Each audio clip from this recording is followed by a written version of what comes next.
Thank you for joining me, and I'll start our new movie today. Right, first up is Boy Kills World. This is pretty cool. I love this because this is Bill Skarsgård. This is like the Skarsgård family coming together, you know, and it's like each one of them are quite handsome guys, right? And we'll look at their their background and stuff. So there's Bill, and I think there's another Skarsgård. So let me I'll play this and we can watch that, and then I will we'll go in and have a look at the family and how they are.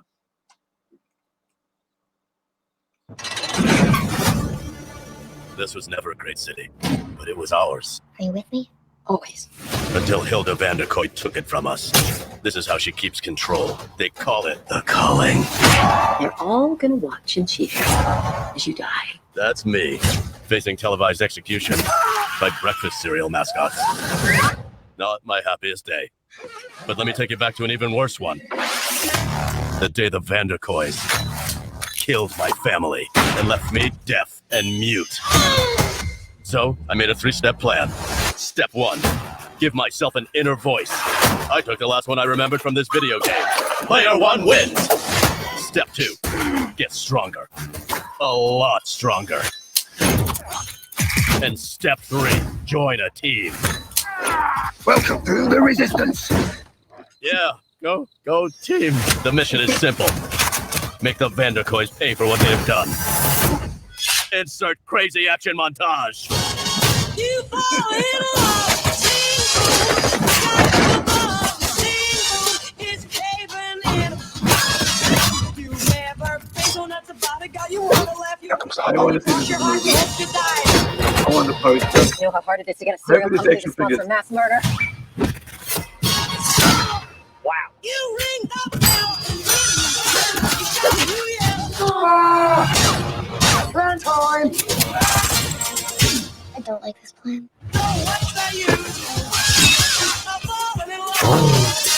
You have reached your final destination. Oh my God, no! I have information. I'm gonna help you. Stop! Somebody wasn't gonna help us. Definitely sounded like he was gonna help us. Do you recognize the voice? Like the narrator's voice? That was like, I love that guy's voice. It's like he's been in like home videos. Have you seen the he's a coach in home videos? Let me bring it up. Like seriously, I when I heard that voice, I was like, that's him. And I'm like, yeah, let's go. And so I love his, what is his name? Like, this has got some amazing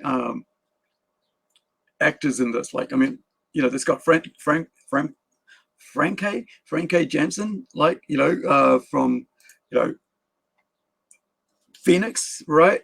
From X-Men. Like, I've always, been in love with it, right? Ever since that. It's like just brilliant. And, it's like one of the like great action heroes, right? Because along with Kate Beckinsale, as well as Uma Thurman, and these are like the classic 2090s actresses that really deserve like really cool awards for being female action heroes, right? And the reason I say that is because someone won an award this week that was like undeserved. It's like the participation award for a person who's most reviled in the world as an actress, the last year, right? Basically last 8 months or something. And they ended up giving her a award like for best action. Like, seriously, it's like you can see like nepotism. It's like Disney must have paid a lot of money to grease a lot of pockets to get that award for her, because that was just sad. So this movie is like I said, it just looks cool. This is fun. They're bringing fun back to movies, right? And it's what we want as a writer. I want to bring fun back to it. I mean, you can have serious stuff, and you can have entertainment, and you can escapism. Whatever you're doing, you want people to enjoy that. And I think Boy Kills World is amazing. I think it's a really cool idea. Now, who was the narrator? That's what I'm trying to find. Let's find the narrator. I know that maybe it would be easy if I just went, home vid videos, right? And also he's a dad in where are you? Home videos, animation, home video. Is it home videos or home video? What was it called? It was an animation series.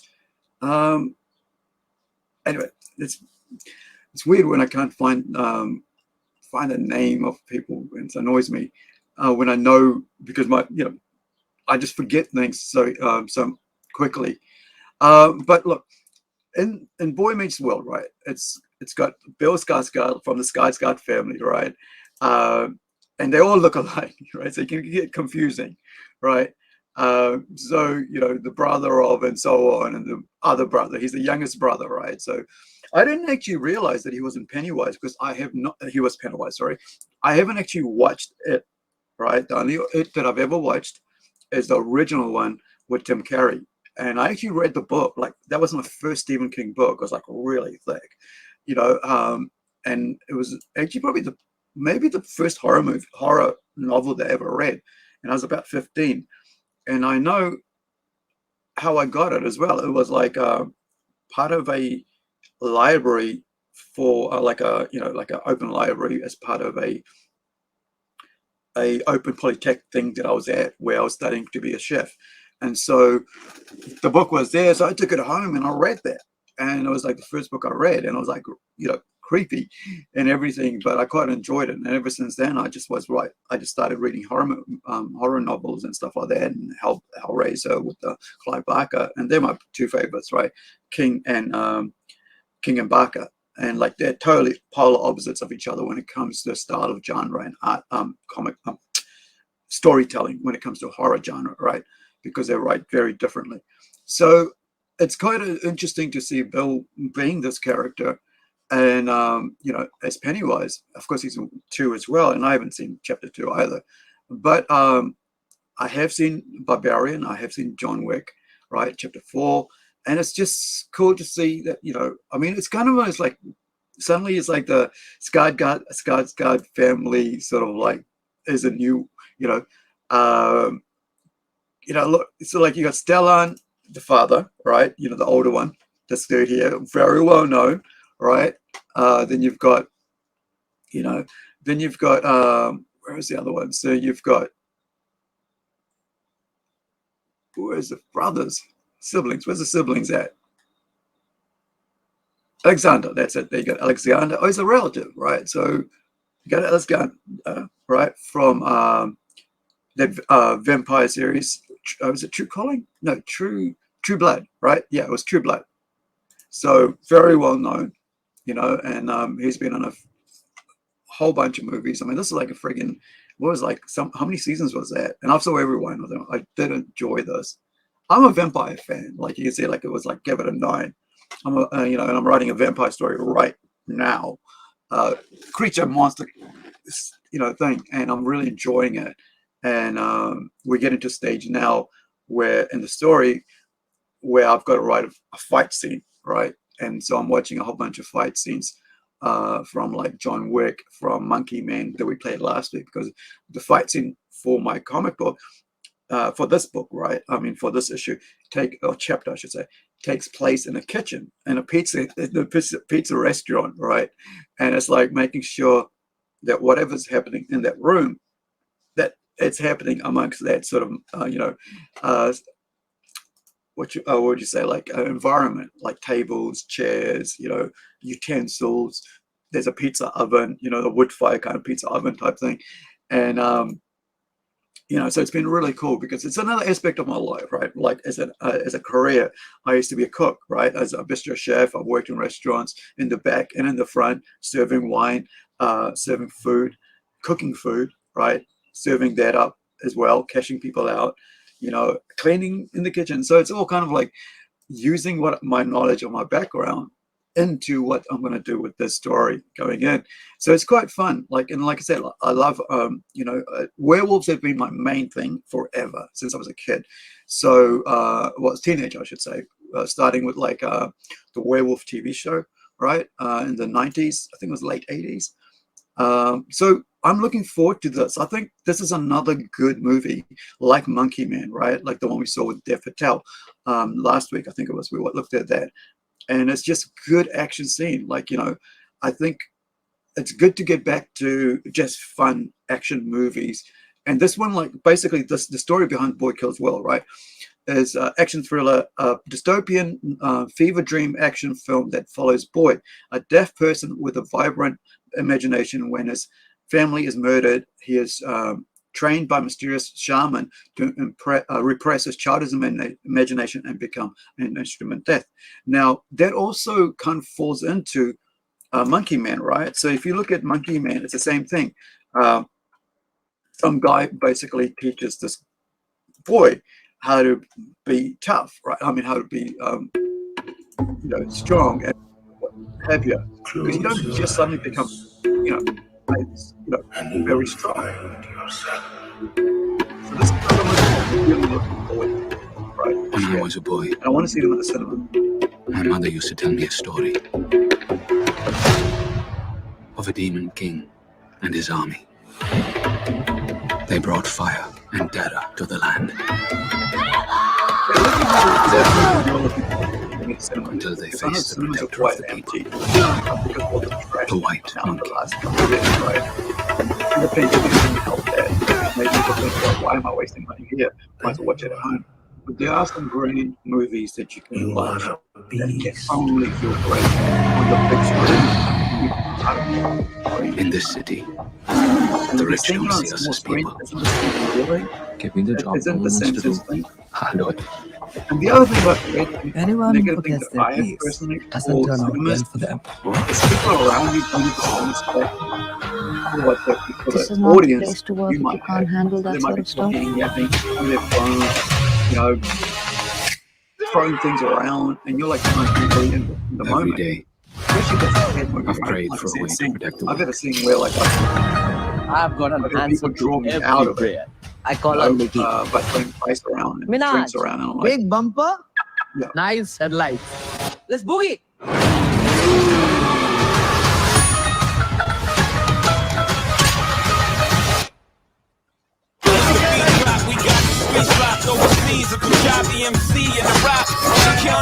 this is what I meant about writing a scene, right? You gotta be able to write a scene that works in the environment. It looks really weird. We Like, need to fight fake for scenes. your mother, for all of us. And there were Like 100-pound girl, the 70-pound girl walking in and kills everybody. That doesn't work, man. Don't call me son.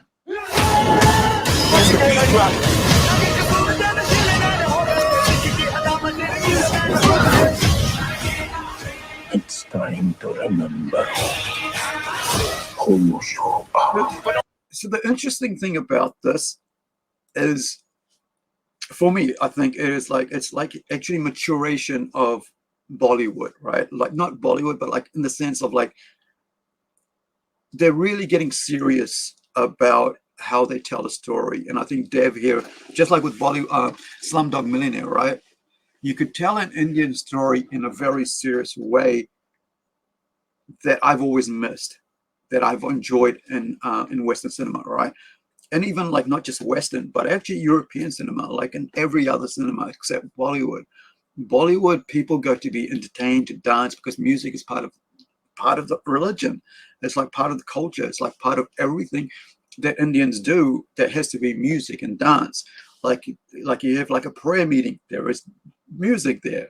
Like I have my cousins, they actually grew up, basically have learned the traditional instruments, right? Like the tabla, like the keyboard thing with like the air thing. I don't even know what it's called, but they've learned that. And my other cousin plays, the older cousin of the two plays bass as well. It's classical jazz bass, right? But because the thing is that you grow up dancing to the Bollywood movies, you grow up putting on performances for your family, and then when there's parties on, you do the same thing. So I know every culture has dance, But for Bollywood and for Indians, it's another level, man. If you've seen anything, and if you've seen a Bollywood movie, it's another freaking level when it comes to music. In there, it's almost like, you know, like you say, like there's a sad, you know, there's like a romantic moment. The freaking the girl and the boy, you know, the main girl, main boy breaks out in song and dance.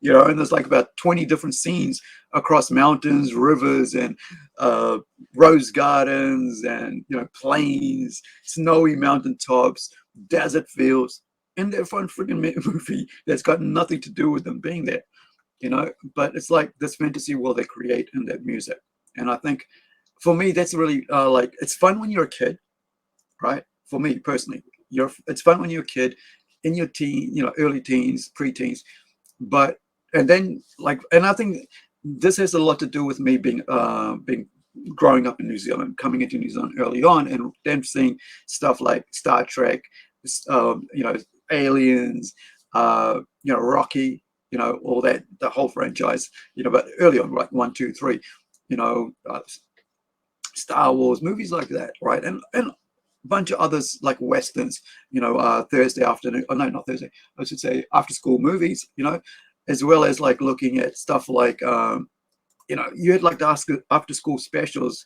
after you came home. And then on Saturdays you had the, you know, you had the like the Westerns come on, and you like spaghetti Westerns, and you watch that. So, and then afterwards, right, after watching this bow and arrow kind of like scenes, right, on shootouts and so on, you go out with your friends and you'd go and make your bow and arrow and you play with your friends, right, out on the street and stuff. Like that's what we used to do, right, in the 80s. Like it would be like, I just watched Robin Hood, you know what, let's go build us some, you know, you're watching with your friend, and then you go, you know what, we'll go and build that. And nobody would be there going, no, don't do that, don't do that. So you'd be like, they go, okay, just don't shoot at me, okay, because I want to get hurt. Don't do it, dude. Don't do it. And you just do it anyway, right? It made you tough, right? So, you know, it's kind of how you get influenced by what you see in your environment, and then when you're playing and you're falling over, you know, you like, I remember like playing with I think it must have been like sword fighting on a brick fence, right? It's about this wide. So like say this would be the best way to think, this wide, like a phone, right? Phone wide, and we had a brick fence that they're kind of like on the footpath, right? Between our house and the footpath, there was a brick fence, which was about, I don't know, about 20, maybe 25 meters long. And we'd stand on it, and my mate, and I'm not sure if Regan would be there or Sheldon, and we, you know, my neighbors from across the street, and would like basically fight on that brick, and nobody cared if you fell over or got hurt, because we were having fun. And that's like, basically we're just letting our imagination run wild. And I think that's a thing that, like Stu Colson said when we had that conversation 2 weeks ago, right, on the Kiwis and Comic Books podcast, which by the way, we've got another one on this week, this Friday, 7:30 New Zealand time, which is kind of like around about 7:30 a.m. Sweden, right? So Eastern, I'm not sure, maybe it's like about midnight or something. So if you guys are in America or something, in the outside of the world, just know that you need to check your, world converter, a time converter, to know what time we're on that. And I've been waiting for the noise to die down, so I could have some time to think back to when I wanted to be where I am now, free of problems I had then, but taken up by more now. Let me grow as I am. You can rush through your life that you're doing mine. No, I grow as I am. Live your life until now, but you're doing mine. What are we rushing for anyway? What's perfection worth anyway? I guess I don't know.